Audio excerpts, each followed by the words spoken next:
বিসমিল্লাহির রহমানির রহিম। উপস্থিত সাংবাদিক ভাই ও বোনের আসসালামু আলাইকুম।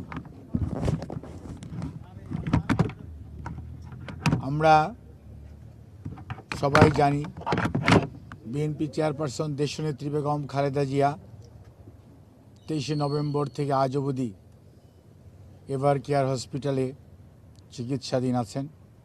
আমি গত পরশুদিন আপনাদেরকে বলেছিলাম উনি ওনার সবচেয়ে সংকটময় সময় অতিক্রান্ত করছেন এবং সময় বলে দিবে উনি কতটুকু সেই সময় বা সংকট কতটুকু কাটিয়ে উঠতে পারবেন।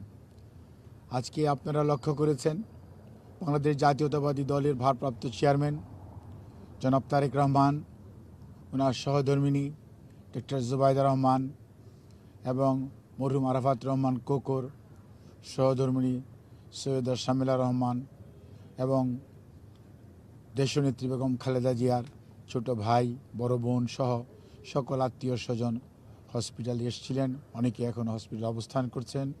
সর্বোপরি দেশনেত্রী বেগম খালেদা জিয়ার মেডিকেল বোর্ডের সদস্য doctor Shahabuddin Talukdar, professor doctor FM Siddiqui, professor doctor Nuruddin Ahmed, professor doctor Ziaul Haq, professor doctor brigadier general Saiful Islam, AZM Saleh, doctor Jafar Iqbal, doctor Masum Kamal অর্থাৎ এবং doctor AQM professor AQM Mohsin এবং AQM Reza, professor interventional cardiologist সহ দেশের বাইরে ইউকের এবং US-এর যারা দেশনেত্রী বেগম খালেদা জিয়ার মেডিকেল বোর্ডে সার্বক্ষণিকভাবে থাকেন। আমেরিকা থেকে ডক্টর মোহাম্মদ হাবিবুর রহমান এবং ডক্টর রফিকুদ্দিন আহমেদ এবং জন হ্যামিল্টন এবং হামিদ রউফ জন হপকিন্সের, ইউকের প্রফেসর ডক্টর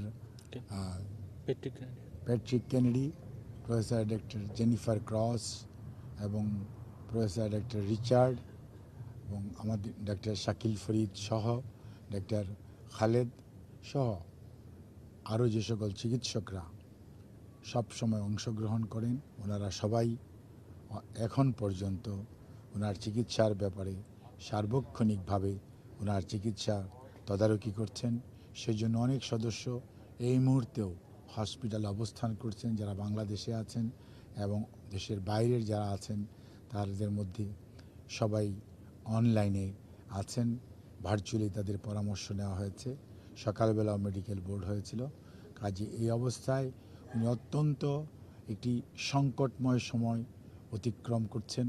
কাজে এই অবস্থায় আমরা শুধু এটুকুই বলতে পারি, দেশবাসীর কাছে ওনার পরিবারের পক্ষ থেকে ওনার জন্য দেশবাসী যেমন সব সময় দোয়া করেছে, আমরাও আবারও পরিবারের পক্ষ থেকে ওনার সুস্থতার জন্য দেশবাসীর কাছে ওনার পরিবারের পক্ষ থেকে মহান রাব্বুল আলামিনের কাছে দোয়া করার আহ্বান জানাচ্ছি। এবং এত গভীর রাত্র পর্যন্ত আপনারা যে অপেক্ষা করছেন সেজন্য আপনাদেরকে আমরা ধন্যবাদ জানাই, কৃতজ্ঞতা জানাই। দেশনেত্রীর চিকিৎসার ব্যাপারে দেশের মানুষের উৎকণ্ঠা দূর করার জন্য আপনারা যে সব সময় নিরলস প্রচেষ্টা অব্যাহত রেখেছেন, আপনাদের এই প্রচেষ্টা সত্যিকার অর্থেই শ্রদ্ধার সঙ্গে আমরা স্মরণ করি। আপনাদের সবাইকে ধন্যবাদ।